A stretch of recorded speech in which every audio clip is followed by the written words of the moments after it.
Afternoon, world. Welcome to Hey, Neighbor, Hey.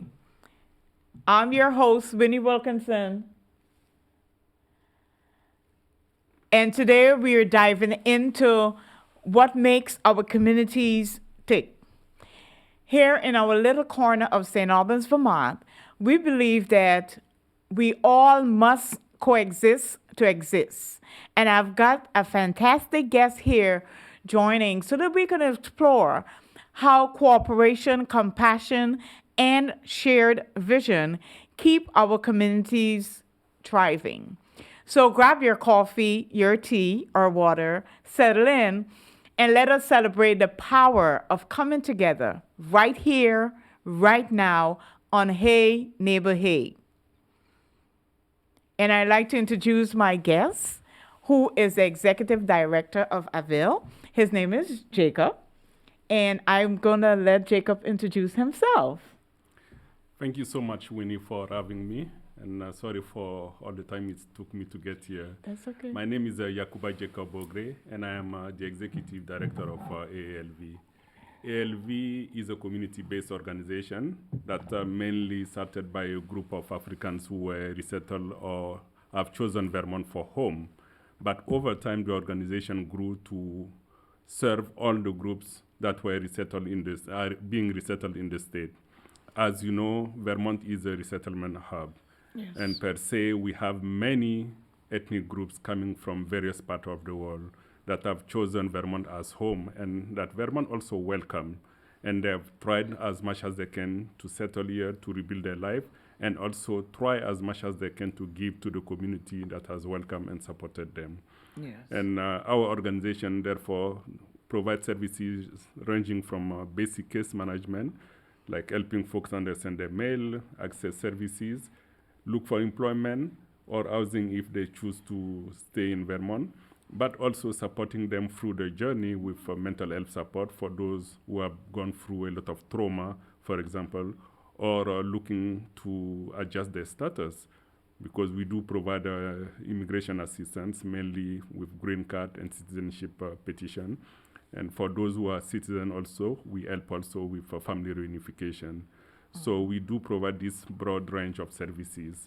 And throughout the years, we've also worked on accessing some grants that help with skill training programs, mainly home health aid. We did a welding program a few years ago with the Advanced Welding Institute, and also a childcare program to help with mainly individuals like single mothers who are trying to do home-based childcare program, so they can help their fellows access safe place where the kids can be, and for them also to find employment opportunity and support their families.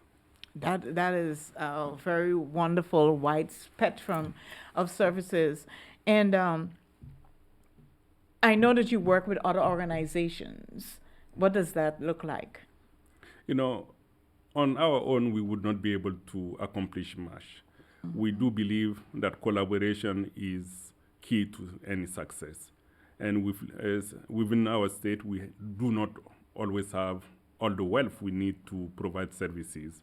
Mm-hmm. Therefore, collaborating and limiting redundancy and repetition can help better serve our communities. Mm-hmm. And we also learn from each other.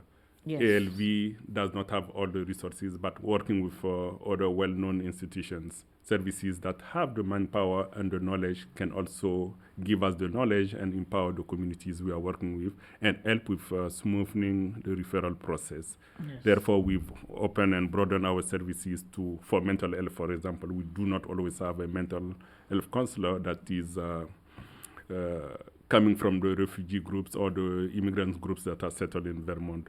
Mm-hmm. But we work closely with institutions like the University of Vermont Psychological Services, mm-hmm. that has a broad range of students or doctorate students that are trying to support their communities. Yes. Our centers, or the University of Vermont network to refer clients who are in need of support. And we do provide also some cultural aspect of making sure that those who are going there are met with some sensitivity that are respectful of where they're coming from, but also reassure them that the services are available and they can always access that without bias. Right. And I know when people from different cultures interact, or when you come to this country, you have to adjust certain ways of your culture. So that whole transition piece is being taken care of in the process. It is. And one thing I should have said at the beginning, our organization is not a resettlement agency. In Vermont, we do have now two main agencies that would do resettlement. Okay. The U.S. Committee for Refugee and Immigrant and ECDC in Brattleboro. But those organizations would work with newcomers for the first year mainly. And after that, folks sometimes still have subsequent needs that are still not met. Right. And when you come to a new place, transition can always be difficult. Yeah. Because we have some folks who have had strong professional lives in their home country before they are being uprooted, or they also had not had a chance to go through formal education, for example. Right. So if you are looking at these two groups, transition would be different. But when they come to a welcoming place, people who are willing to help them, show them the way, transition becomes smoother and easy. And that's also how we learn from each other and erase the fear of not knowing who the other person is. Because if I don't know about my neighbor, it will create some fear Yes. between us. Yeah. And that's where also bigotry and racism would start. But if we work as a community to know each other, we can better support each other and have a more welcoming and vibrant community. Yes, and that is our motto. We all must coexist to exist. So, do you have any upcoming programs that for the summer? For this summer, we have 3 programs that are coming up. One on mental health training for our interpreters, because we do provide language assistance to various providers in town. And we try as much as we can to help these interpreters that sometimes go through a lot of trauma themselves by working with groups that have been affected to look after themselves and work on their well-being.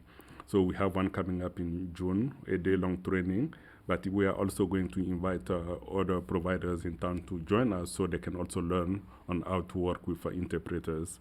And for our youth program also, we have a wealth of summer programming that are lined up, from school visit to summer activities, and also health education training that our youth program counselors is putting together so we can support the kids and not see them on the street. But the biggest part would be also job shadowing and coaching, Yes. because we want to also introduce them to the wealth of skill training programs that are throughout the state. So for those who don't see college as a pathway, they can also think of accessing some of these Alternative learning opportunities that the state offer. Yes, yes, that is very good because not everyone is going to go to college. Exactly. And sometimes they have the skill like an artist, a woodworker. They just need that extra to refine whatever skill they have. And like for single parents, do you have programs for single parents? Yes, we do. Every week, for example, for single parents, mainly our women group, some of whom have gone through a lot of hardship, mainly sexual assault, violence, domestic violence, we do offer what we call the community cafe. The community cafe is a program where women would come together, support each other, and also meet with various providers who can help them go through some of the trauma they have encountered during their journey. But also learning new skills like knitting, sewing, and inviting also employers to come and listen to these women so they can understand the hardship they are going through and see how they can make accommodation. Just one thing is language assistance at a workplace. You know, people are willing to work, but sometimes grasping some of the instruction could be difficult to comprehend. But if you have a welcoming employer who is willing to provide language assistance and basic training, you can have a vibrant workforce. Yes, you can. And we are fortunate enough in the state to have some places where employers are already doing so. And we would like to see that expanded with all the groups that are here in town and all the employers, because we have a vibrant workforce. It's just a matter of seeing how we can empower them to give back to the community that has welcomed them. Yes, yes, yes. That is awesome. That is awesome. And do you think that some of the resettlers are older or no? You know, the U.S. For many years now has resettled groups coming from all parts of the world, fleeing violence, sometimes uprooted because of war and other kind of traumatic events. And not every group come with elderly refugees in the country. But most of the time we've seen folks at a younger age. So folks who are ready to work and give back to the community. But from time to time we do see elderly coming also with their family. But that's not a large portion of the resettled groups that are coming to the U.S. Okay, okay. Because I know most cultures, we tend to congregate together. Exactly. Like everyone live in the same home. So if we fleeing, grandma's coming. That's Yeah. right. So and in terms of cultural interactions, what does that look like? You know, looking at the groups we have here, you know, people sometimes get together for various activities. Like folks who are coming from Southeast Asia, for example, have something different than the Africans group. But they would always get together to share meal, share knowledge. Like in our group, we have various activities for the youth, for example, where they would sit and do storytelling, talking about their home country, but also asking their peers how things look like. And in Vermont, some of the large festivals we had over the years are the Tibetan Festival, for example, that encompasses many groups that would come, even though it's Tibetan. We have other groups that sometimes would join and present. Yeah. And that's also a learning opportunity for people. Lately, the last groups that came, like the Afghan also, Yes. they would always do a showcase of their culture during some of the large celebration they have. So these are things that we always use to learn from each other and share also what we have that can also be shared with the U.S.-born community.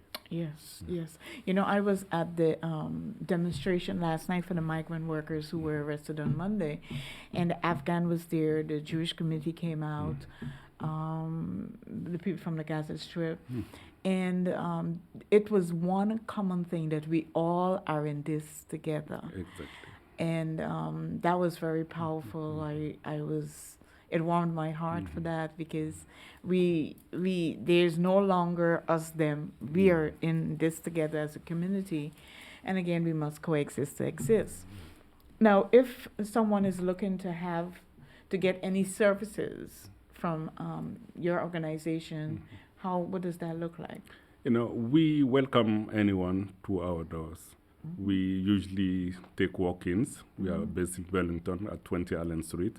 And when you get there, the first thing would be triaging and see what needs you are coming for. And that could be basic information you are looking for, employment search, or other case management assistance. If not, we also welcome appointments. And our general email is info@aalv-vt.org, or just calling the phone line at 802-985-3106, and someone would always get back to you, either schedule you based on your whatever time work, right. yes, and look at a specific person that can work with you based on your needs. If we do not have the capacity to help you in-house, we would always make sure that we can Refer refer that you person, to yes. other agencies that are well established in town. And that is a much needed service, especially when you're trying to navigate, for example, healthcare. That's right. It's because you need health care to stay healthy, That's right. and that is. I always look at all the services and the many people when I visit there from different cultures, and you learn so much. That's right. And there's always this one common thing: we all want good, Mm. and we all want to be part of. That's right. It doesn't matter. It No, doesn't matter. this is a community, and you cannot build a community based on bias. You know, we might not know each other, but if we are willing to sit down, share, and talk, we'll be able to have a vibrant place where everyone can see their need met. Yeah, Mm. yeah, and food. That's right. Food always wins because last night at the end of the protests, we walked down Church Avenue from City Hall straight down Church Avenue straight into the Unitarian Church, and they had food there. The People's Kitchen was there with food again, and they were beating drums, and it. I mean, it's a sad thing, but then it brought us together. That's right. And food, and someone like a person I made friends with last night, she never had an empanada, Oh, and she got it. Not only got it, but she got it in the banana leaf Mhm. because, of course, they That's- made it authentic. Mhm. And she was like, "Wow, I feel as though I'm in Cancun." And I was like, yes, yes, yes. you don't have to go to Cancun. You have people right Around here you that can share that. that good can food. share a meal with you, that will Exactly. actually enjoy That's right. sharing a meal with you. And in terms of cultural events, do you have any of those coming up? Not this summer. I think the next one would be around December, Okay. where and it's been piloted by our youth program.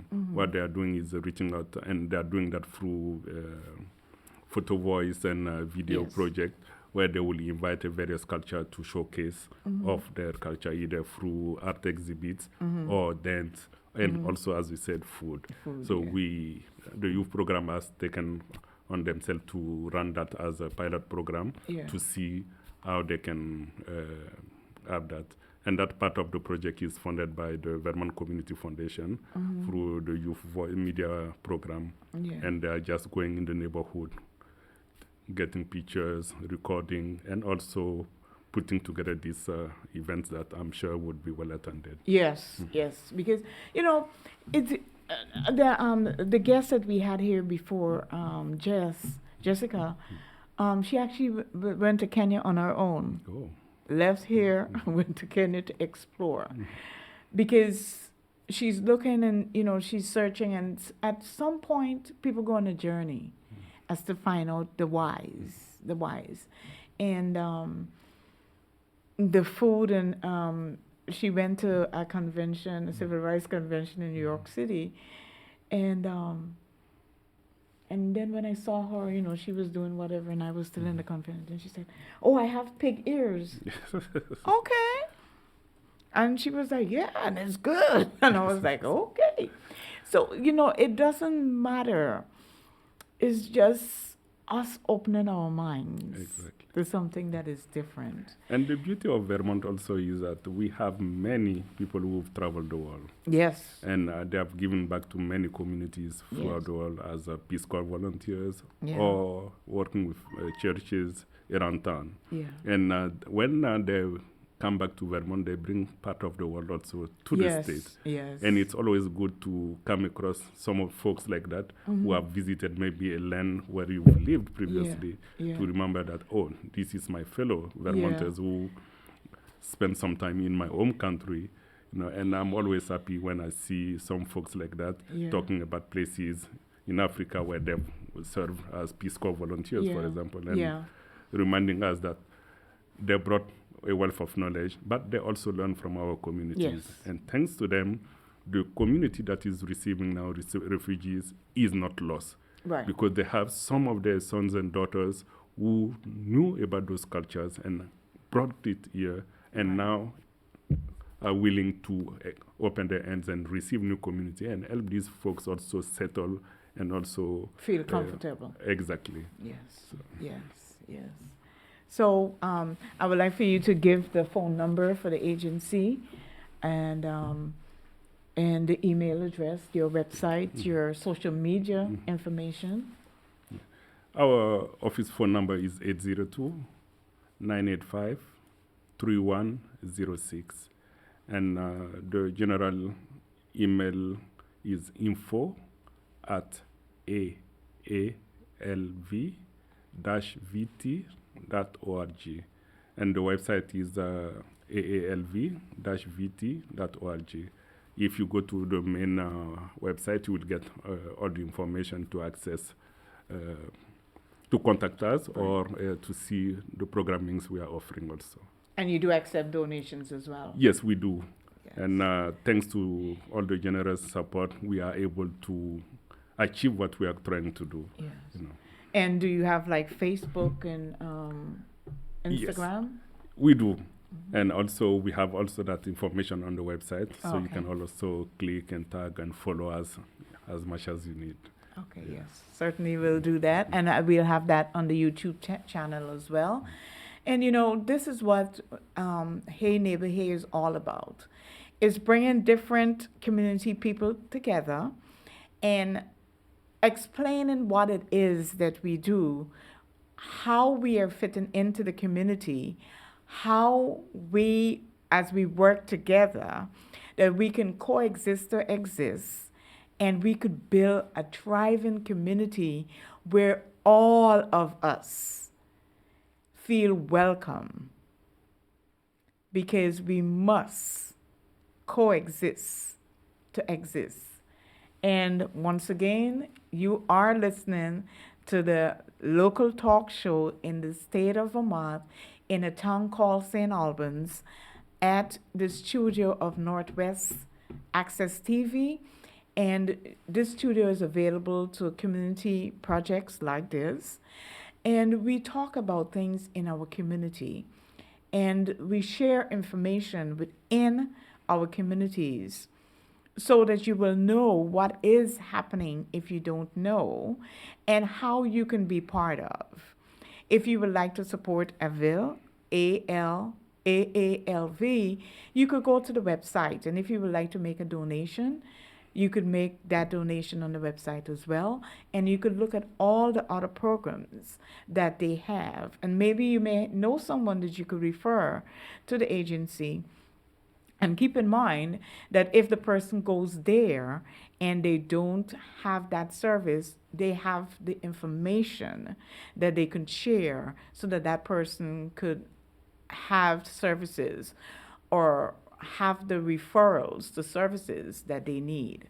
And just from dealing with people traveling, I have someone who went to Kenya. And I told her that one of these days I will have her meet other Kenyans at your place as well, so that she could explain her experience when she went there. And she's friends with them until now. And you know, this is how easy it is if we all just make a conscious mind that we're going to reach each other, and we're going to sit and we're going to have conversations and share a meal, talk about the community, come up with solutions, because every community have both things, good and bad. It all depends on which side you want to be on and which side you would like to assist in exploring more.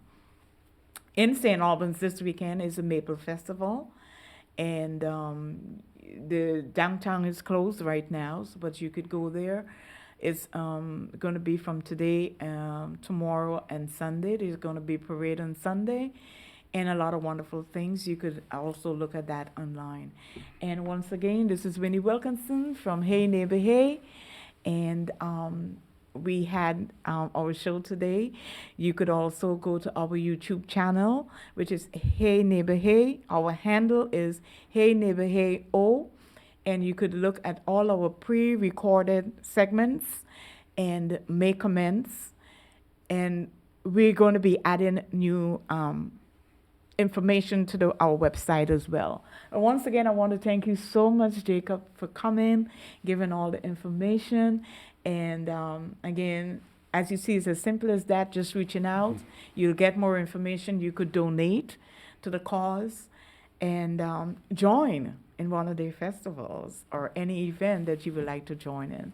So thank you for watching Here Now. Hey neighbor, hey. One love. Peace out. Thank you.